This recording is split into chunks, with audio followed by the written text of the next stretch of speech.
Bonjour et bienvenue sur la série de podcasts de la NSCA Québec. Je suis Mike Stolberg, le président-directeur de la NSCA Québec. Aujourd'hui, j'ai eu le plaisir de parler avec Nathalie Séguin, entraîneur de goalball avec de l'expérience tant au niveau national que provincial, ainsi que dans d'autres sports paralympiques, ainsi que kinésiologue. On a jasé de goalball, de développement à long terme dans le sport paralympique, ainsi que qu'est-ce que ça prend pour être entraîneur et préparateur physique dans les sports paralympiques. J'ai beaucoup apprécié ma conversation avec Nathalie et j'espère que vous allez l'apprécier autant. Bonne écoute. Salut Nathalie, merci beaucoup d'avoir accepté notre invitation pour être sur le podcast de la NSCA Québec. Merci de l'invitation. Sûr. J'ai pensé qu'on pourrait commencer par te demander de nous raconter un peu ton parcours académique, professionnel et sportif et autres. En fait, j'ai fait mon bac en kinésiologie à l'Université Laval. J'ai gradué en 2012. Puis le fait un peu anodin, c'est que durant mon bac, j'ai dû faire un cours de biomécanique avec un projet spécial. Puis c'est là que j'ai dû faire un projet, puis on a décidé de le faire sur un sport paralympique, le goalball. Et c'est là que j'ai en fait débuté à être en contact avec l'Association sportive des aveugles du Québec. Alors, ça a débuté en 2010 avec eux. Puis par la suite, dès que j'ai fini de graduer en kinésiologie, puis même pendant mon parcours à l'université, je suis rentrée dans l'équipe provinciale de goalball comme assistante entraîneur au début, puis ensuite éventuellement entraîneur-chef quand j'ai fini mon bac. Puis par la suite, j'ai continué comme entraîneur-chef des équipes provinciales de goalball. Puis ensuite, en 2014, j'ai eu un poste pour être co-entraîneur de l'équipe nationale féminine de goalball pour ensuite transitionner en 2016, juste avant les Jeux paralympiques. De là, à ce moment-là, on m'a offert le poste d'entraîneur-chef de l'équipe masculine, donc nationale de goalball. Je suis restée avec eux jusqu'à cette année, là, 2021. Durant tout mon parcours, je cherche tout le temps à faire des formations continues, par exemple. Puis en 2018, j'ai décidé j'ai terminé le micro-programme de deuxième cycle qui était à l'Université Laval en optimisation de la performance sportive. Fait que j'ai pu le faire là, de 2016 à 2018. Bref, un cours par session à cause de mon travail temps plein. Mais ça, c'était vraiment bien. Là. C'est un nouveau micro-programme qui était à l'université où je pouvais aller chercher un petit peu plus de connaissances et surtout rester à jour dans les méthodes d'entraînement en préparation physique et autres. Fait que j'ai fait ça par la suite. Puis aujourd'hui, je suis toujours entraîneur-chef des équipes de goalball du Québec. C'est cool. Et donc tu as parlé du fait que tu as commencé avec le goalball à cause d'un projet en biomec, mais est-ce que tu savais c'était quoi le goalball avant ça? Pourquoi le projet a finalement été avec le goalball? Est-ce que tu connaissais les sports para déjà ou comment ça s'est passé?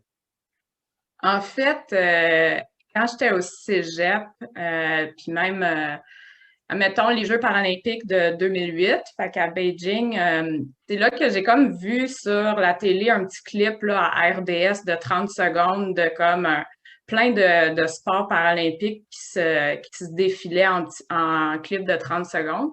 Et je me rappelais juste qu'il y avait un sport avec des personnes qui portaient des lunettes, puis un ballon sonore, mais je ne connaissais pas le sport en 2008 nécessairement, mais je savais que je voulais éventuellement travailler en sport adapté, mais je ne savais pas tout à fait quelle branche. En fait, moi, mon but n'a jamais été d'être entraîneur. Je pensais jamais devenir entraîneur. Je pensais plus à être préparateur physique et ainsi de suite. Ce que je suis par nom, mais que je pratique beaucoup moins. Puis à ce moment-là, quand en 2010, il y avait un projet à faire, ben on était en groupe, là, à mes amis, je leur disais, ben j'aimerais ça faire ça comme particulier sur un sport adapté parce qu'on ne voit pas ça souvent. Je me rappelais pas du nom. En fait, je pense que je connaissais même pas le nom du sport. Fait que j'ai tapé dans Google ballon, cloche, aveugle. Puis là, le goalball est sorti. Alors là, on a fait comme OK, on essaye. Fait que mes amis puis moi, puis c'était un projet qui était comme sur 2 sessions avec 2 cours différents. Puis on a contacté l'Association sportive des aveugles du Québec, puis ça a commencé là. Mais honnêtement, je connaissais même pas le nom du sport avant. J'ai juste écrit sur Google les mots-clés parce que j'avais aucune idée c'était quoi. Ah, OK, Fait OK. que, Donc, OK, c'est comme ça que tu as commencé dans ça. Et euh, je pense que tu entraînes aussi des athlètes en para-athlétisme au club de l'Université de Laval, c'est ça? ouais, exact. Donc, dans le fond, moi, j'ai fait, quand j'étais à l'université, j'étais athlète du rouge et or en athlétisme dans les lancers. OK. Puis, je trouvais ça, tu sais, j'étais déjà comme impliquée avec le goalball. J'avais fait un travail d'été avec l'Association québécoise des sports pour paralytiques cérébraux, justement en para-athlétisme, aller dans les camps de jour puis faire découvrir l'athlétisme aux campeurs. Et je trouvais ça dommage qu'à Québec, qui est quand même une grande ville, disons, là, qu'il n'y avait pas assez de sports possibles à être pratiqués. Il n'y avait pas tant de sports adaptés qui pouvaient être pratiqués à Québec. Puis à l'époque, jusqu'en 2009, 2007 ou 2009, il y a eu un club à Québec de para-athlétisme avec justement Chantal Petitclerc qui venait de ce club-là, Dean Bergeron. Et il avait arrêté parce qu'il n'y avait plus d'athlètes. Puis moi, je trouvais ça dommage que l'athlétisme n'était pas un sport possible à Québec si tu voulais faire de la course en fauteuil ou autre. Donc, quand moi, j'ai fini mon bac avec les entraîneurs-chefs du club, j'ai comme demandé si c'était une possibilité d'ouvrir un volet paralympique. Puis c'est en 2014, dans le fond, on a réussi à ouvrir tout ça. Puis depuis 2014, j'ai quelques athlètes dans le club, autant des lanceurs, lanceurs assis, lanceurs aveugles, courses en fauteuil, qui viennent essayer et même faire des compétitions là, dans le club. Ouais. OK, cool. Et est-ce qu'il y a une raison pourquoi, dans ton parcours, tu étais vraiment attiré par le sport adapté? Je pense qu'une des raisons, c'est surtout au cégep, puis même à la fin du secondaire, on parlait beaucoup de l'obésité chez les jeunes, comme la problématique de ne pas assez bouger. Puis ma mère travaillait dans l'accessibilité au niveau comme en architecture, rendre les installations plus accessibles. Donc, moi, je n'étais pas nécessairement intéressée à l'accessibilité et l'infrastructure, mais le sport, je voulais mettre le lien entre le sport. Je me demandais comment des personnes qui étaient, par exemple, en fauteuil roulant ou autre, pouvaient s'assurer que justement, l'obésité n'était pas une problématique pour eux non plus ou qu'il y avait accès, du moins, à pouvoir bouger. Puis c'est là que je me suis mis à chercher vraiment les sports adaptés. Puis je pense que c'est là que, justement, ça m'a intéressée aux Jeux paralympiques en 2008, de regarder un peu plus ça à la télévision, là, qui était limite à l'époque. Là. Il n'y avait pas beaucoup de médias qui parlaient des Jeux paralympiques, mais je pense que c'est ça qui m'a fait le lien entre ce qui arrivait surtout à cette époque-là. Là. OK, cool. Ouais. Et donc, comme tu nous as parlé, tu es entraîneur-chef des équipes du Québec en goalball, expérience plusieurs années aux équipes nationales. Tu en as touché très brièvement, mais pour ceux qui nous écoutent et qui connaissent vraiment pas le goalball, peut-être un peu comme toi en 2008. Est-ce que tu peux nous dire en quelques mots c'est quoi un peu le goalball et aussi pourquoi est-ce que les gens doivent aller voir ce sport qui est en fait très excitant quand on le regarde? Oui, en fait, le goalball, c'est un des rares sports d'équipe pour les personnes ayant une déficience visuelle. Il a été créé après la Deuxième Guerre mondiale pour les militaires qui avaient été affectés par la guerre. Et c'est un sport qui a été créé de toutes pièces pour les personnes ayant une déficience visuelle. Donc, il y a seulement deux sports qui n'ont pas de penchant olympique aux Jeux paralympiques, c'est le boccia et le goalball.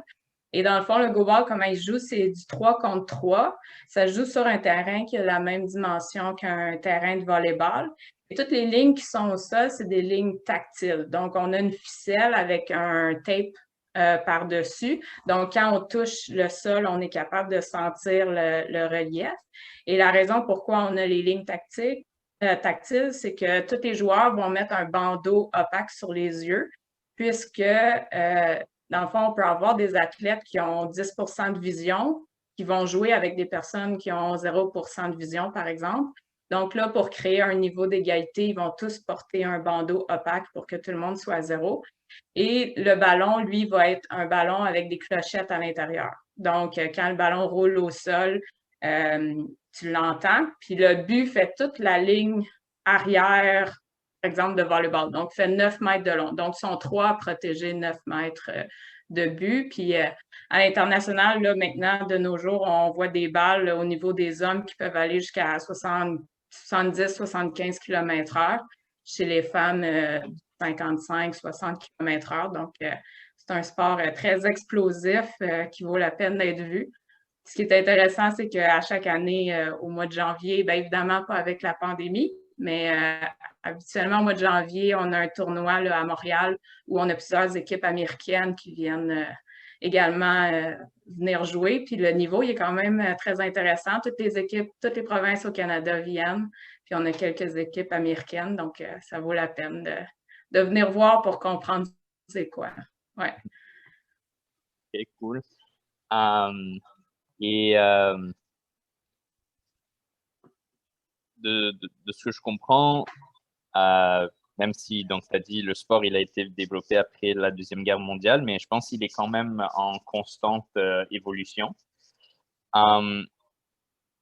Comment est-ce que tu vois nos équipes canadiennes dans ce mix et toi qui est entraîneur, qu'est-ce que tu penses qu'on doit faire pour à la fois rester compétitif et même essayer d'aller au-dessus de la compétition dans ce sport? En fait, on remarque beaucoup, puisque on est quand même un sport qui est comme catégorisé comme étant jeune, parce qu'il est seulement aux Jeux paralympiques depuis 1976.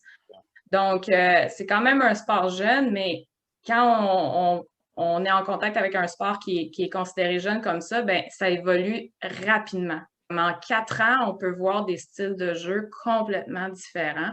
Et on a vu cette tendance-là beaucoup au niveau masculin. Les équipes masculines présentement, chaque région, par exemple l'Asie, l'Europe, dans les Amériques, ont tout leur style de jeu à eux, qui fait en sorte qu'il faut rester à l'affût de tout ce qu'ils font. Il y a des nouveaux types de lancers qui se développent. Les balles vont de plus en plus vite selon la biomécanique que les athlètes lancent. Il faut rester à l'affût de toute la biomécanique, mais la chose qui a évolué le plus, c'est l'analyse de la performance. Donc, l'analyse statistique, savoir combien de lancers ils font dans chaque match, tout mesurer les pays qui sont maintenant les tops au monde, c'est les pays qui ont été avant-gardistes il y a à peu près 8-10 ans à déjà prendre toutes ces statistiques-là, puis changer leur préparation physique, mentale, nutritionnelle. C'est vraiment des équipes qui sont complètes. Puis comme c'est exactement comme le sport olympique. olympique, là. Ils gèrent ces athlètes-là, c'est des athlètes comme n'importe quelle équipe olympique. Et ça a été développé dans les dernières années beaucoup plus. Puis on voit que si on n'a pas ça maintenant comme tendance ou comme équipe de soutien, par exemple, soutien intégré, c'est difficile de faire partie de ce top mondial-là. Et la particularité la plus grande en ce moment entre les hommes et les femmes dans le sport, c'est que les hommes, présentement, le bassin est tellement fort que les 10 équipes qui vont aux Jeux paralympiques ont tous une chance de gagner la médaille d'or. On peut pas, moi, je ne parierais aucun argent si j'avais à faire au niveau masculin. Au niveau féminin, le bassin est un petit peu plus petit. Donc, on a encore des équipes qui sont dans le top mondial qui vont rester là longtemps. Ça se développe tranquillement. Il y a beaucoup d'équipes aux Amériques qui viennent s'installer tranquillement, pas vite. Mais puisque le bassin est plus petit, puis au niveau féminin aussi, c'est plus difficile d'aller recruter souvent. Il y a comme juste un petit je dirais pas retard, mais les stratégies sont très différentes, le style de jeu est très différent à ce moment-là, mais autant l'aspect statistique est super utilisé par surtout, par exemple, le Brésil qui est au top là, au niveau féminin et masculin. Ouais. Et est-ce qu'en termes de statistiques, tu as parlé de un peu nombre de lancers, etc. Est-ce que ça va au point où disons, OK, je sais que quand je fais face à telle équipe, ben, ils sont moins forts à, je sais pas, protéger les coins ou ils sont moins bons avec les balles hautes. Donc, je vais utiliser ce genre de lancer contre cette équipe, ce genre de lancer. Est-ce que ça va à ce point-là ou? Oui, exactement. Ça va. Même, il y a un règlement qui a été modifié entre les Jeux, par exemple, de Londres et les Jeux paralympiques de Rio. Avant, on était limité à lancer seulement 3 lancers consécutifs par un athlète. Donc, un athlète ne pouvait pas lancer plus que 3 fois, sinon avait une pénalité. Tandis que ce règlement-là n'est plus valable maintenant. Mais ce qu'on a remarqué, c'est que les équipes, même s'ils ont des joueurs étoiles, ne lançait quand même pas nécessairement plus que 3 lancers de toute façon, parce que l'athlète se fatigue, devient moins efficace, lance moins fort, moins vite. Donc, tous ces aspects-là, comme combien de fois cet athlète-là a lancé dans le match, lui, il prend combien de lancers comparé à un autre, son taux d'efficacité dans les blocs, c'est combien, tout le type de lancer, si je fais des balles bondissantes comparé à des balles au sol, les diagonales, parce qu'il y a beaucoup de lecture de jeu dans notre sport. C'est un sport auditif. Donc, si lui, il pense que la balle s'en va à gauche, mais en réalité, elle va à droite, ben là, ça fait une grande différence. Puis nous, on peut bouger en silence de l'autre côté. Donc, il y a plein de stratégies comme ça qui rentrent en ligne de compte. Et ces statistiques-là, c'est là que ça l'a démontré, c'est que maintenant, on est vraiment capable de donner une identité à chaque équipe. On est capable de dire quel type d'équipe cette personne est, puis quelle stratégie, autant offensive, défensive, nous, on va décider de prendre. Donc, ça, c'est crucial. Puis puisque ça change rapidement, puis les athlètes changent, ben, il faut avoir des données statistiques à chaque année pour être sûr de conserver notre avance ou du moins notre place dans cette élite mondiale-là. Ouais. Mm-hmm. Et juste en termes de stratégie, euh, pour ceux qui connaissent pas le sport, une des particularités, c'est lors du jeu, c'est extrêmement silencieux. Encore une fois, vu que l'auditif c'est tellement important et le ballon est sonore. Comment est-ce que ça marche à la fois pour toi en tant que coach et les joueurs? Parce que c'est dans un sport où on peut voir qu'est-ce qui se passe, je peux savoir, OK, ben cet athlète, je sais les stratégies qu'il va employer, donc je peux comme un peu me préparer. Comment est-ce que vous faites pour à la fois pour les joueurs sur le terrain et aussi toi, vu que tu peux pas, c'est pas comme si tu peux crier, hey, c'est c'est le joueur qui lance des spins ou des bondissantes qui s'en vient. comment vous gérez ça? Oui, en fait, nous, au goalball, moi, comme entraîneur, il n'y a personne qui peut parler sur le jeu sauf les athlètes eux-mêmes. Et même les athlètes, quand ils ont fini de lancer, n'ont pas le droit de parler pendant que la balle roule. Parce qu'il faut permettre à l'équipe adverse de bien lire le jeu. Donc, même nous, on peut avoir, les athlètes qui sont sur le jeu peuvent avoir des pénalités s'ils parlent durant que la balle roule. Pour nous, les entraîneurs sur le banc et même n'importe qui dans les estrades aussi, on n'a pas le droit de parler pendant que la balle est en jeu. Donc, quand la balle, elle est sur le terrain, à aucun moment on peut parler. Quand la balle quitte le terrain jusqu'au moment qu'elle est remise en jeu, on a le droit de parler. Donc, des fois, ça peut prendre 2 secondes, des fois, ça peut prendre 10 secondes. Moi, il faut que je m'assure de regarder les arbitres pour savoir quand ils vont remettre la balle en jeu. Mais il faut que je sois aussi super rapide à donner des points clairs, précis en 2 secondes. Il faut que je sois capable, parce que moi, dans le fond, je suis leurs yeux. Donc, eux sont capables de sentir sur le terrain qu'est-ce qui se passe. Ça, mettons, l'équipe adverse crie parce qu'ils n'ont pas le contrôle du ballon, ils savent très bien que leur lancer était quand même bon. Au niveau de la précision, puis tout ça, c'est avec la pratique qu'ils savent exactement, oui, je l'ai vraiment envoyé dans le coin ou je l'ai envoyé dans l'aile, tout ça. Ça, c'est comme de la compréhension corporelle aussi quand ils lancent.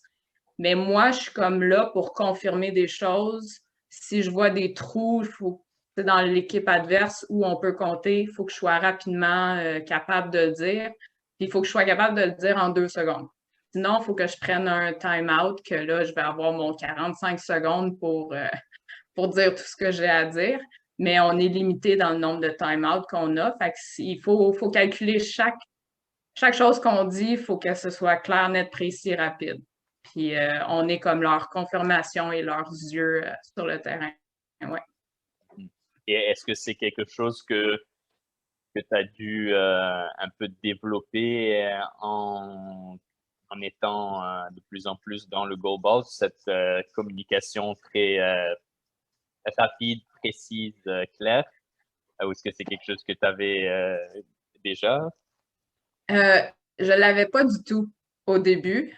J'ai même pris des pénalités quand j'ai commencé parce que je continuais à parler quand il ne fallait pas. Fait que tu apprends vite quand c'est tes joueurs qui doivent prendre la pénalité parce que c'est l'erreur du coach. Disons que les athlètes, des fois, ils te laissent savoir que c'était pas très intelligent, mais on apprend comme ça. Mais j'étais pas assez rapide, je criais pas assez fort non plus, parce qu'il faut savoir qu'eux, ils peuvent pas me voir parler. Ils savent pas quand je vais parler.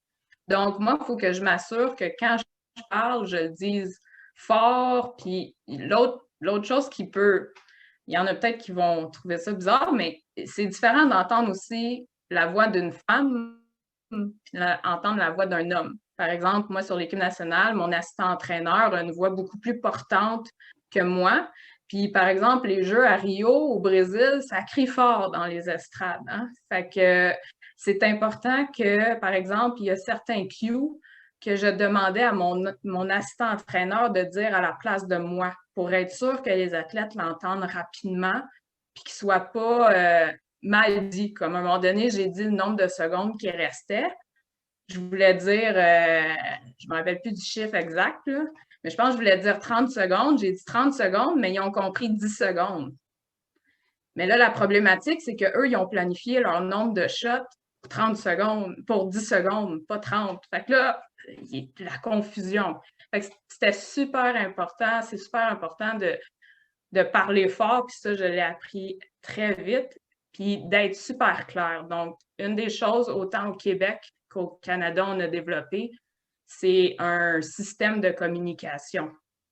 Fait que quand je dis un certain mot, ça veut dire telle chose. Et fait que j'ai juste comme un mot à dire ou j'ai juste une chose à dire, puis ça rend les choses rapides, simples, pas de questionnement. Parce que là, si tu mets le doute, ça crée des problèmes après. Là. Mm-hmm. Et est-ce que cet élément très particulier de la communication, c'est quelque chose que vous avez en entraînement, on va dire, est-ce que vous dédiez du temps spécifique justement à développer ça? Oui, dans nos pratiques provinciales, c'est quelque chose qu'on développe en début de saison. On se crée un système, on revoit le système de communication de l'année précédente. On s'assure que nos nouveaux joueurs, nos recrues le connaissent. On s'assure aussi, est-ce qu'il en manquait? Est-ce qu'il y a des choses qu'il faudrait qu'on rajoute un mot à notre système de communication? Fait qu'on veut toujours le peaufiner plus ça avance. Mais on a deux types de systèmes de communication. On en a un entre le banc des joueurs, puis le coach et le terrain. Mais il y en a un aussi super important entre les joueurs. Donc, si une balle a été comme touchée et s'envole dans les airs, parce que la balle ne fait pas de bruit dans les airs. Une balle avec des clochettes à l'intérieur, on l'entend juste si elle roule, si elle tourne. Mais si la balle ne tourne pas, on ne l'entend pas. Donc, il faut créer un système de communication aussi pour dire, par exemple, si le centre a touché la balle revole, il faut que les alliés viennent protéger le but, il faut qu'ils reculent rapidement. Donc, il y a des cues de communication super importantes aussi entre les joueurs sur le terrain. Donc, nous, on a comme deux systèmes de communication, puis on s'assure tout le temps en pratique, on dédie du temps de notre pratique pour ça, pour s'assurer que tout le monde utilise le même vocabulaire. Et l'autre chose, c'est que nous, au Québec, on a une particularité. On est une province bilingue. Donc, on a des athlètes anglophones et francophones sur notre équipe. Donc, il fallait s'assurer que tout le monde était confortable avec les mêmes mots. Et ça, c'est une autre, par exemple, moi, sur l'équipe nationale, mes communications en anglais en 2 secondes sont moins rapides que si je les disais en français. Mais ils sont efficaces pareil, mais je suis quand même moins rapide en anglais qu'en français, surtout pour le temps qu'il faut que je traduise un peu dans ma tête. Mais ça, c'est super important.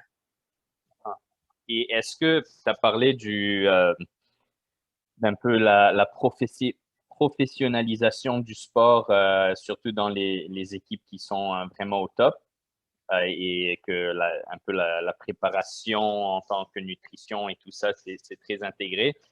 Mais vu que maintenant on parle de communication et de l'importance, est-ce que tu dirais que les meilleures équipes sont aussi communiquent mieux? Est-ce que c'est quelque chose qui est comme apparent quand tu vois les équipes qui sont au top jouer versus les autres? Est-ce que leur système de communication est aussi plus efficace ou ils font mieux ça ou pas? C'est pas quelque chose qui est apparent de l'externe? Si, admettons, je me mets à regarder un peu le Brésil, qui est comme une sommité mondiale au goalball, la particularité, ce que je remarque, c'est que tout le monde a un système de communication qui est propre à leur équipe, ça c'est certain. Mais on voit une grosse différence entre les équipes qui se voient souvent en camp d'entraînement ou même par exemple, les États-Unis ont créé ils appellent ça un residence program. Fait que dans le fond, il y a un centre national dédié. On remarque que s'ils s'entraînent plus souvent ensemble, il va être moins évident leur système de communication, mais on sait qu'ils l'ont pratiqué souvent ensemble. Tandis que nous, par exemple, au Canada, où les opportunités de faire des camps d'entraînement ensemble est plus limitées, on remarque que nous, c'est plus évident de la façon qu'on se parle sur le terrain et en dehors. Tout le monde en a un système de communication, mais les équipes qui se voient plus souvent, il est plus subtil. Ce qui a un avantage pour eux parce que nous, de l'autre côté, on ne peut pas les comprendre nécessairement. Mais oui, on voit que tout le monde en a un. Mais plus silencieux tu es, mais pour être sûr que tes athlètes se comprennent quand même entre eux, mieux c'est. Donc, c'est l'évolution à faire éventuellement là, au niveau des autres pays. Là, ouais. Et avec ta perspective, pourquoi est-ce que tu penses que au Canada, on tarde à justement aller vers ce modèle d'essayer d'avoir quelque chose qui est plus intégré, on va dire, plus, on va dire, haute performance parce que c'est sûr qu'au Canada, dans beaucoup de sports, on a ce modèle qui est implanté et qui fonctionne très bien. Quoi est-ce que tu penses pour le goalball, on tarde à faire ça? Je pense que nous, au Canada, la perspective d'avoir, par exemple, un centre national d'entraînement, du moins au goalball, ça serait pas possible présentement parce que on a beaucoup d'athlètes quand même qui sont travailleurs. Donc, puis il y en a beaucoup aussi qui ont des familles. Et rendre des centres nationaux, faire des centres nationaux à une place précise, ça demande énormément de sacrifices, mais aussi de, de, de, de comme d'implication pour ceux qui ont tous des travails puis des familles. Et je pense que présentement, ça ne serait pas possible au goalball. Et l'option, ça serait d'avoir, comme le Brésil, par exemple, des camps d'entraînement tous les mois. À ce moment-là, ben, c'est toujours une question de budget.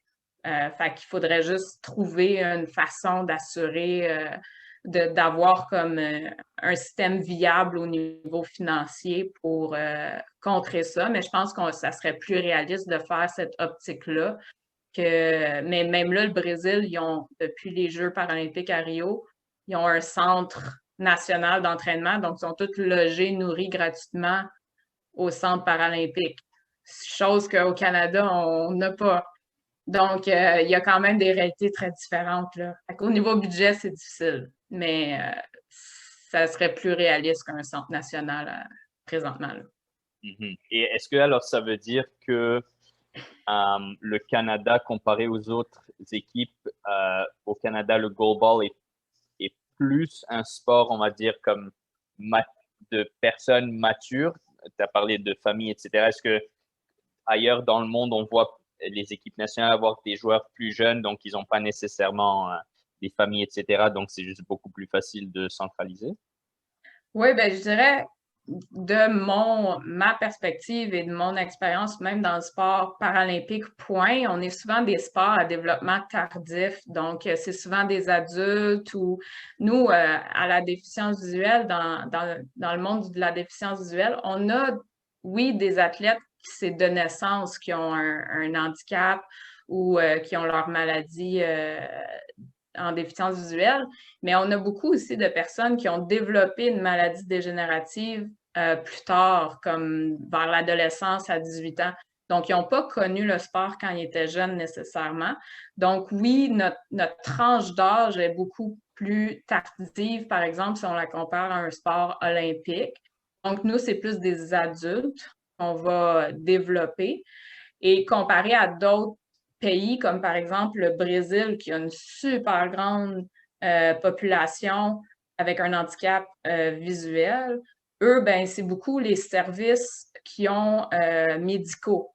Donc, plus, par exemple, on découvre qu'ils ont une maladie dégénérative de l'œil à la naissance, ben à ce moment-là, ils sont suivis à l'hôpital, tandis que, par exemple, au Brésil, c'est pas tout le monde qui a accès à ces suivis médicaux-là. Donc, la déficience visuelle va se développer plus vite ou des choses comme ça. Donc, on remarque que certains pays vont avoir une population plus grande du type d'handicap qu'on va aller chercher. Et oui, somme toute, nous, c'est plus des adultes qu'on va venir développer, mais ça ne nous empêche pas d'essayer de trouver les jeunes quand même. Mais c'est plus petit, puis nous aussi, dans le sport, la déficience visuelle, point, c'est beaucoup des personnes âgées.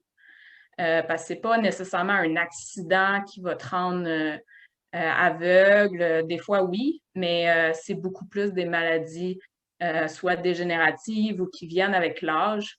Puis là, les personnes âgées, à ce moment-là, disons que le goalball, c'est quand même très physique comme sport. Il n'y a pas tout le monde qui va s'y plaire de bloquer un ballon avec son corps, là. Fait que, Oui, sinon pas son visage. ouais, exact. Et en restant sur le thème de développement, comment est-ce que tu vois un peu justement le développement à long terme?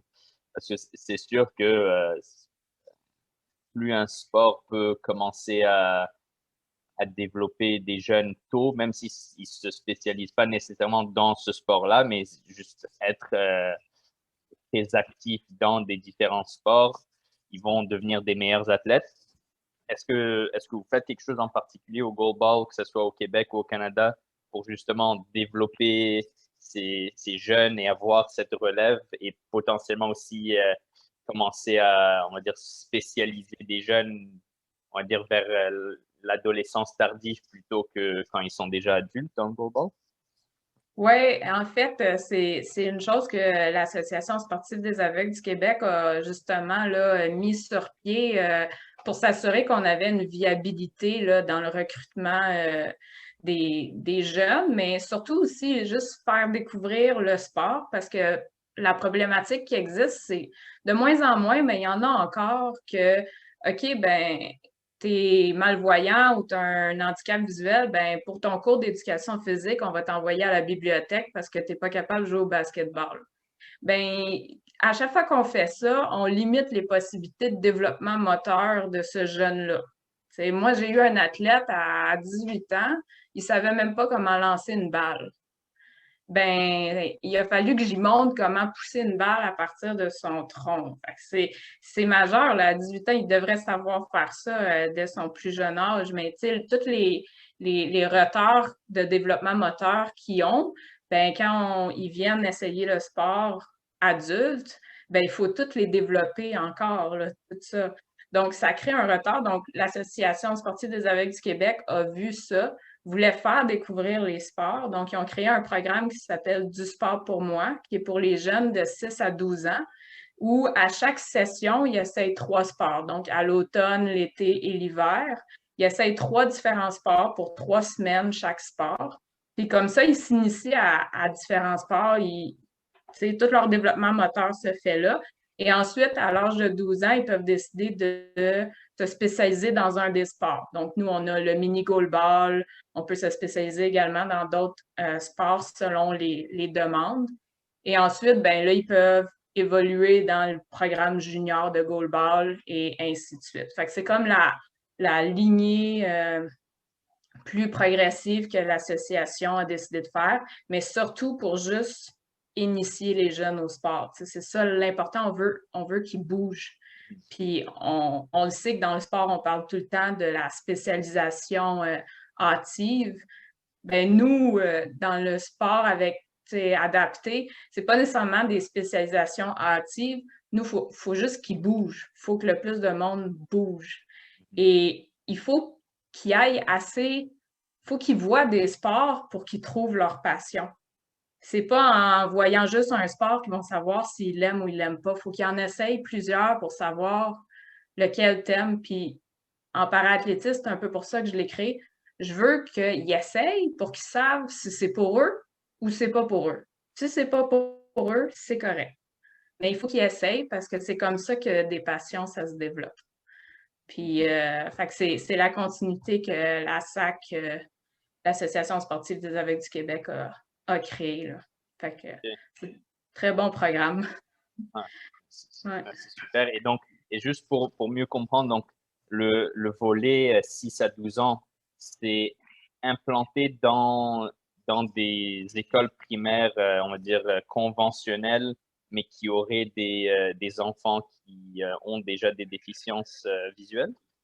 En fait, c'est pas implanté dans les écoles, c'est implanté comme pas en parascolaire, mais c'est vraiment comme un programme complètement à côté. C'est l'association qui le gère complètement. Puis c'est les parents des enfants qui inscrivent leurs enfants directement dans le programme. Donc, on n'a pas encore de lien direct avec les écoles, par exemple.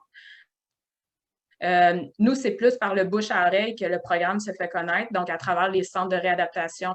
C'est plus, on essaie de créer des partenariats avec eux pour qu'ils parlent de notre programme, mais le programme n'est pas directement relié nécessairement aux écoles en tant que tel. C'est quand même complexe au Québec de comme réunir les écoles avec les sports paralympiques. C'est une autre bataille, ça. Mais et ce programme, est-ce que il est assez réparti dans les différentes régions ou c'est dans les métropoles en ce moment? Comment ça marche de ce côté? En fait, le programme a débuté à Montréal. Entre-temps, maintenant, il est rendu à Montréal, à Québec et dans les Laurentides. Donc, c'est les 3 régions qu'on a réussi à développer, surtout parce qu'il faut un nombre minimal de jeunes qui participent pour que ça ait lieu. Mais éventuellement, si on est capable de l'implanter dans d'autres régions, là, ça serait l'idéal, mais c'est les 3 régions présentement. Ouais. Mhm. Et est-ce que vous avez commencé, ça fait combien de temps que ce programme existe? Ça fait déjà, je connais pas l'année exacte qu'ils l'ont mis, mais à Montréal, ça doit faire au moins déjà 7 ans, je pense, 5 à 7 ans. On a un jeune, justement, là, de 15 ans qui va faire l'entrée au Goalball Junior, qui vient de ce programme-là, qui a débuté dans du sport pour moi il y a, je pense, justement, 7 ans. Là, c'est un des premiers participants du programme, là. Ok, cool. C'est ça, parce que ça, je voulais te demander justement, est-ce qu'on commence à déjà voir un peu on dirait en bon français, le trickle-down effect vers justement les équipes juniors? Oui, exact. Puis l'autre chose que je trouve super importante, puis ça, c'est ce que j'apprécie que la SAC a implanté, c'est qu'il ne faut pas que tu sois, parce que nous, aux Jeux paralympiques, il faut être légalement aveugle. Donc, il faut voir 10 et moins. Donc, si, admettons, on voit 15 20 on ne peut pas aller sur l'équipe nationale. Mais ce que j'aime, c'est que si on a un enfant avec une maladie dégénérative, peut-être qu'enfant, hein, il voit 20-25 mais peut-être qu'éventuellement, ben, sa maladie va se développer pour qu'il voit en bas du 10 et là, soit éligible, par exemple, aux équipes nationales. Ben, c'est important qu'il découvre ce sport-là avant aussi. Et si éventuellement il peut pas, ben il décidera par lui-même d'arrêter. Mais il reste qu'au niveau récréatif ou même sur l'équipe provinciale, on a le droit d'avoir des voyants sur le terrain, sur le jeu. Et nous, à Québec, par exemple, au niveau récréatif, on a, tu sais, moi, je joue à Québec au goalball les lundis soirs parce que tu mets un bandeau sur les yeux, on arrive à 0%. Puis ce que ça aide, c'est que là, à ce moment-là, il y a assez de personnes pour jouer des parties complètes. Donc, les personnes, par exemple, si on a un jeune à Trois-Rivières, il ne peut pas jouer tout seul. Mais si on le fait jouer avec 5 voyants, à ce moment-là, il joue, puis lui, il joue son sport à lui. Les autres se mettent tous des bandeaux sur les yeux. Tout le monde est égaux, peu importe. Ouais. Fait que ça, c'est le fun pour ces programmes-là. Là. Ouais. C'est un peu, j'imagine, c'est un peu comme le même concept des gens qui ne sont pas en fauteuil roulant, mais qui se joignent à une ligue de basket en fauteuil roulant. Oui, exact, exact.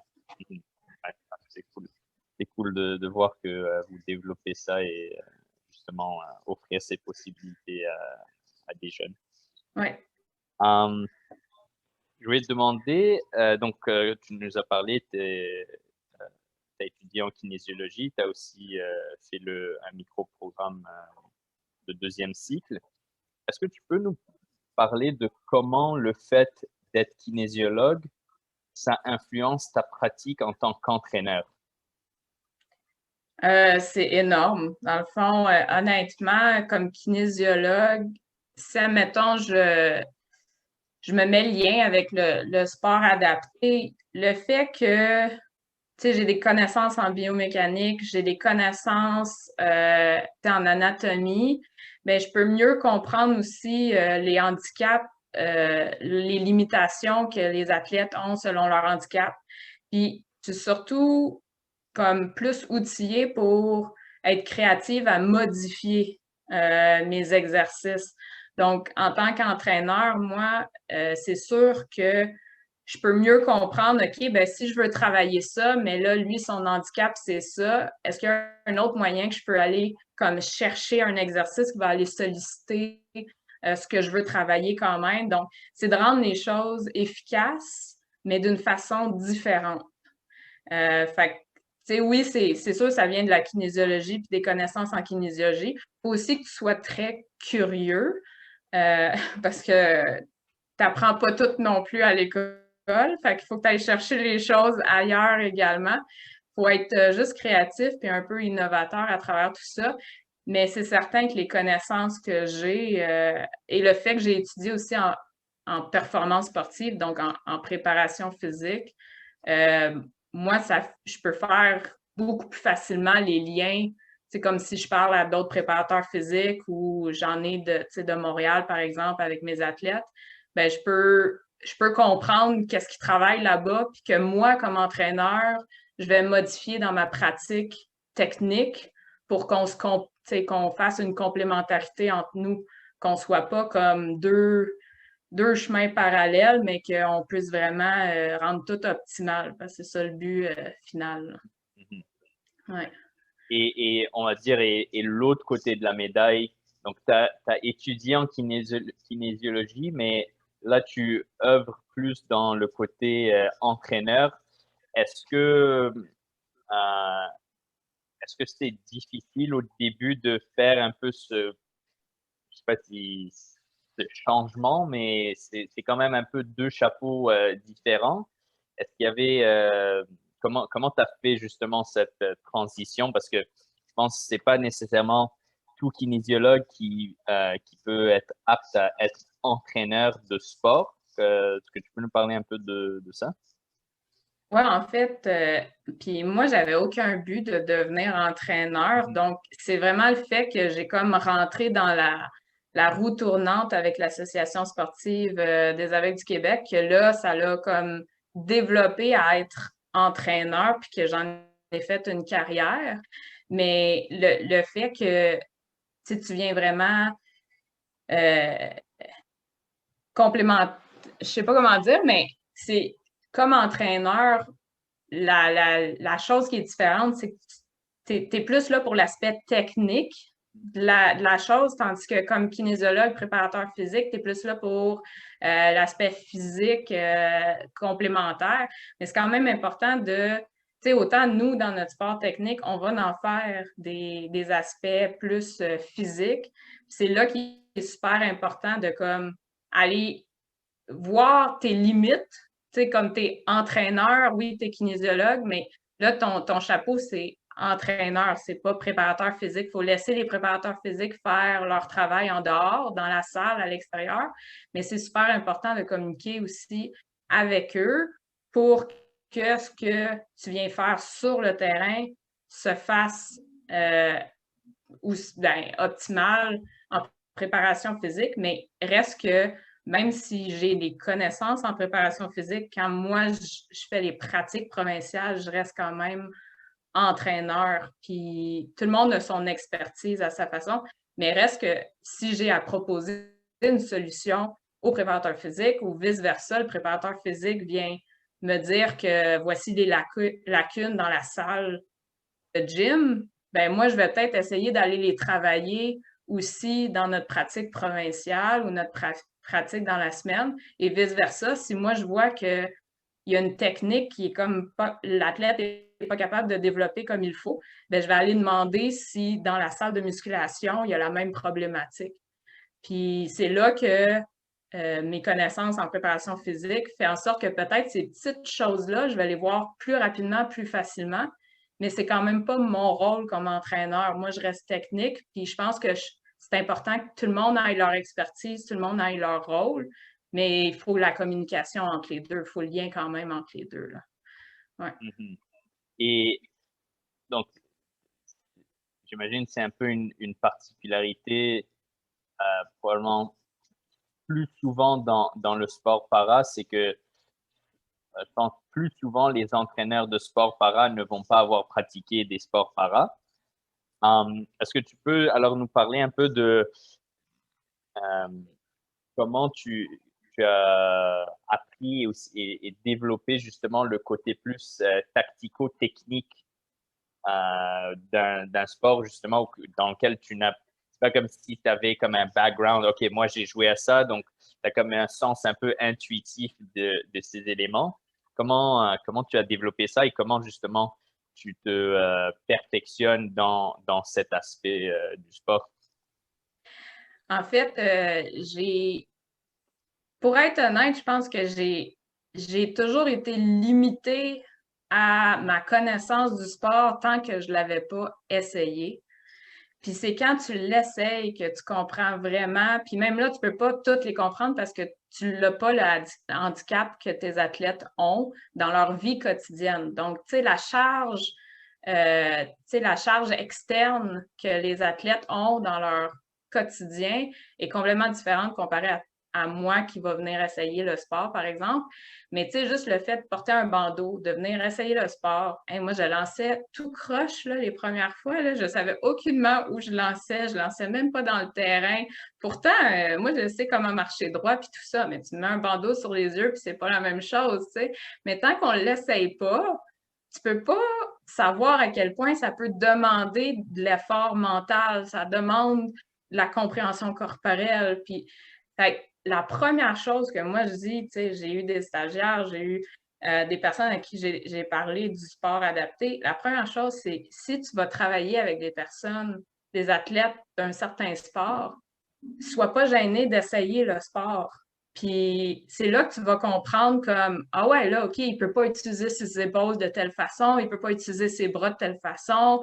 Ah oui, c'est vraiment pas confortable comme position. Tu sais, la course en fauteuil, là, c'est une position zéro confortable. Là, tu sais, comment tu peux rendre ça optimal, une poussée? Puis, fait que c'est important de l'essayer pour vraiment connaître les limites du sport, puis mieux comprendre le sport à ce moment-là.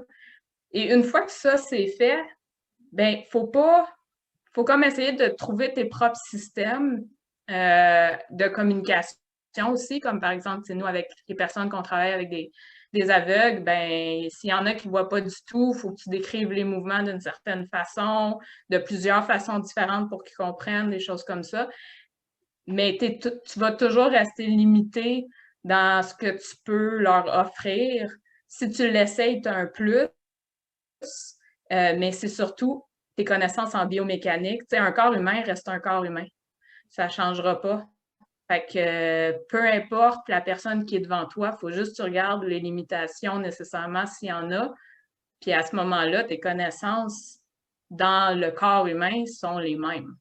Fait qu'il faut juste que tu sois créatif après ça. Mais je conseillerais à tout le monde d'essayer les sports. Puis même si c'est pas un athlète que vous ayez, essayez-les pareil. C'est quand même super intéressant, là, toute la variété de sports adaptés qu'il y a, là.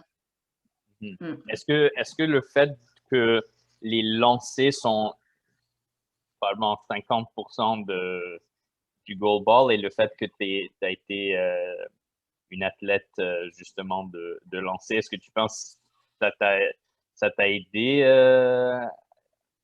dans le goal ball versus si tu aurais peut-être été entraîneur dans un autre sport para ou pas nécessairement? En fait, moi, je suis arrivée là, puis je pensais que j'allais être capable de rentrer des concepts de lancer au niveau de l'athlétisme. Oui, je suis capable de rentrer certains concepts de base, comme le pouvoir de la vitesse des hanches puis tout ça. Mais j'ai très vite réalisé en l'essayant moi-même que tu te mets un bandeau sur les yeux et c'est pas tout à fait la même chose. Donc, nous, au goalball, on a un type de lancer, par exemple, où tu fais un 360 sur toi-même puis tu lances. Il y a différents d'autres types de lancers également. Mais selon comment le ballon sort, les types de lancers, il y a des choses que j'étais sûre que j'allais rentrer, puis que j'ai même essayé pendant 2 ans à faire avec mes athlètes. Et j'ai bien réalisé que c'était pas optimal du tout ce que je, je leur enseignais. Donc, c'est comme là que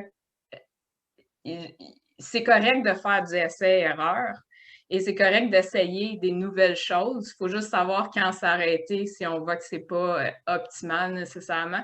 Mais c'est sûr qu'à un petit degré, ça m'a aidé, surtout parce que j'essayais moi-même ce que je voulais qu'eux essayent, je l'essayais moi-même avec le ballon. Mais j'ai compris qu'on ne pouvait pas tout transférer nécessairement d'un sport à un autre, là. Fait que ça, je l'ai appris à la dure un peu au début, là. Um, et donc, ben, toi et moi, on s'est connus parce que j'ai travaillé avec certains de tes athlètes en préparation physique pour le goalball. est-ce que tu peux nous parler, t'as touché un peu à ça, mais est-ce que tu peux peut-être parler un peu plus en détail de comment toi, en tant qu'entraîneur, qu'est-ce que tu recherches ou qu'est-ce que quelles qualités clés tu vois dans un préparateur physique qui, euh, qui aide justement le joueur à se développer dans le même sens où, parce qu'au final, ben, même s'il est, je sais pas, il fait un développé couché plus lourd ou quoi que ce soit, au final, si ça aide pas ce joueur à mieux performer sur le terrain, c'est pas nécessairement du temps qui est bien investi. Comment tu vois justement ce travail conjoint avec le préparateur physique et qu'est-ce que tu trouves est vraiment important pour justement qu'il puisse aider l'athlète à aller dans le sens où toi, parce qu'au final, c'est toi qui gère où l'athlète devrait s'en aller. Comment tu vois un peu cette relation? Euh, les qualités que je dis tout le temps, c'est important quand même d'avoir, surtout si tu travailles avec des athlètes ayant une déficience visuelle, c'est faut être patient, ça c'est certain. Faut être curieux parce que curieux puis un peu euh, débrouillard pour trouver des exercices rapidement ou trouver une communication rapidement. Si un athlète n'a pas compris ce que tu voulais dire, c'est super important de l'expliquer d'une autre façon. Mais donc, ça, c'est super, c'est la clé. La communication, c'est vraiment la clé. La communication entre l'athlète, mais également entre l'entraîneur. Mais ça, c'est dans tous les sports aussi, là. Mais vraiment, comme je dis, faire un travail d'équipe plutôt qu'être individuel de son côté parce que on peut voir beaucoup de choses qui se passent sur le terrain par rapport à la salle de musculation.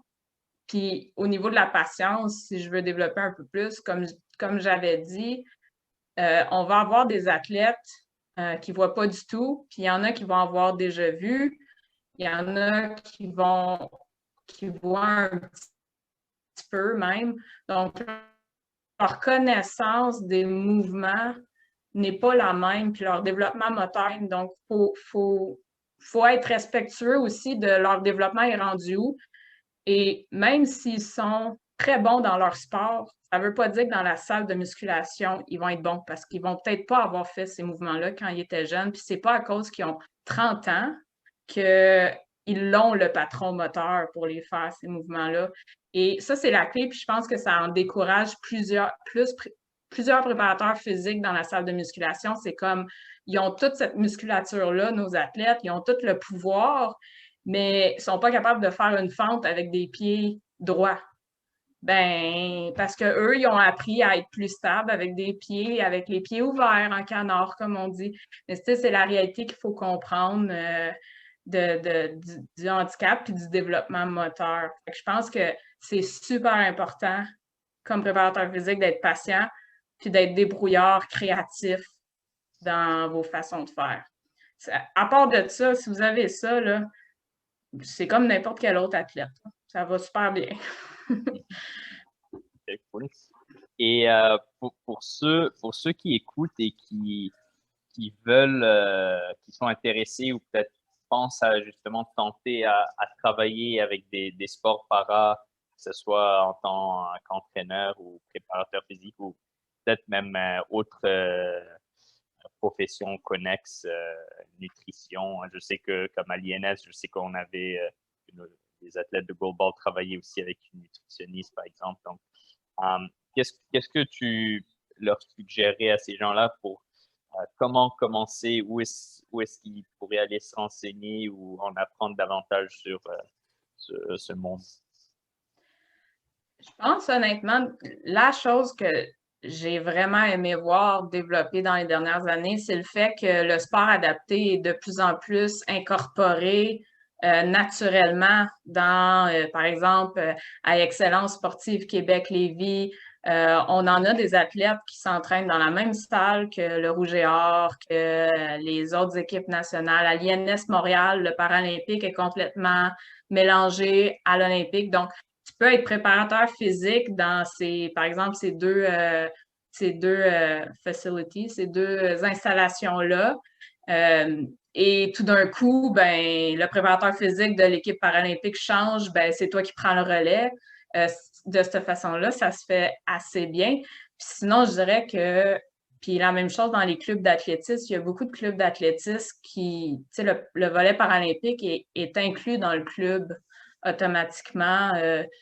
Les personnes avec des déficiences visuelles dans les clubs de marche, les clubs de course à pied, les choses comme ça. Donc, je pense que si on est juste intéressé, c'est juste de aller poser des questions, voir s'il y en a dans leur région nécessairement.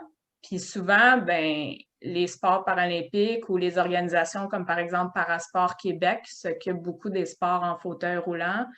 Eux sont toujours enclins à faire connaître leur sport. Fait qu'ils vont toujours donner des informations qui vont être selon les questions qu'ils ont. Mais ce que j'apprécie beaucoup, c'est qu'on est le volet paralympique est de plus en plus incorporé naturellement dans les organismes qui aident les athlètes en général maintenant, là. Fait qu'on les voit partout. Ouais. OK. Donc, juste allez vous renseigner dans vos clubs ou associations sportives de votre région et vous allez... Oui. Je dirais les associations, parce que nous, au niveau paralympique, ça marche par handicap. Donc, Association sportive des aveugles du Québec, Association québécoise des sports pour paralytiques cérébraux, Parasport Québec qui réunit le rugby en fauteuil roulant, le basketball en fauteuil roulant, tout ça. Donc, c'est sûr que si vous êtes intéressé à des sports adaptés spécifiques, ça serait là. Mais si en tant que préparateur physique, vous voulez juste voir comment ça va avec des athlètes paralympiques, ben moi, je vous dirais allez voir vos centres nationaux d'entraînement. Et je suis sûre qu'ils vont être capables de vous mettre en contact là, avec un préparateur physique qui travaille déjà avec une clientèle là, avec un handicap. Là. Ah, super. Et Nathalie, pour ceux qui veulent en apprendre davantage sur le goalball ou juste connecter avec toi pour te poser d'autres questions, c'est quoi la meilleure façon de faire ça? Ça serait par mon adresse courriel s'ils sont intéressés. Nathalie, Nathalie, Seguin, Seguin, 4, le chiffre 4, a commercial ulaval.ca. Sinon, s'ils sont intéressés nécessairement par le goalball spécifiquement, moi, je leur dirais d'aller voir le site web de l'Association sportive des aveugles du Québec, qu'ils peuvent trouver là, facilement sur Google. Il y a plusieurs beaux programmes. Là. Il y en a même pour former. Si vous allez travailler avec des personnes avec un handicap visuel, l'association fait même une formation d'une journée, de quelques heures sur comment intervenir avec des personnes ayant une déficience visuelle. Fait que ça peut être intéressant de comprendre comment guider des personnes aveugles, c'est quoi les maladies les plus communes, qu'est-ce qu'ils voient, qu'est-ce qu'ils voient pas, qu'est-ce qui est important de leur dire, comment. Fait que c'est des bons programmes là, sur le site web de l'association. Ouais. OK, cool. On va mettre ça en bas de la page. Super. Ben, Nathalie, merci beaucoup de nous avoir Merci parlé. à toi. J'ai vraiment apprécié la conversation. J'ai appris des nouveaux trucs, donc c'est super de catch up avec toi. Est-ce qu'il y a quelque chose que tu voulais peut-être nous dire pour terminer ou... Pas nécessairement. Moi, je vous dirais, allez découvrir les différents sports qu'il y a dans vos régions. Puis je pense que ça vaut toujours le coup d'essayer. Puis plus on les connaît, plus on peut les partager. Parce que souvent, c'est l'inconnu. Puis quand on le connaît pas, ben on peut pas en parler. Fait que parlez-en, puis découvrez les différents sports. Là. Ouais. Cool. Super. Ben, merci encore à toi, Nathalie, et à la prochaine alors. Merci beaucoup. Merci. Ciao. Bye.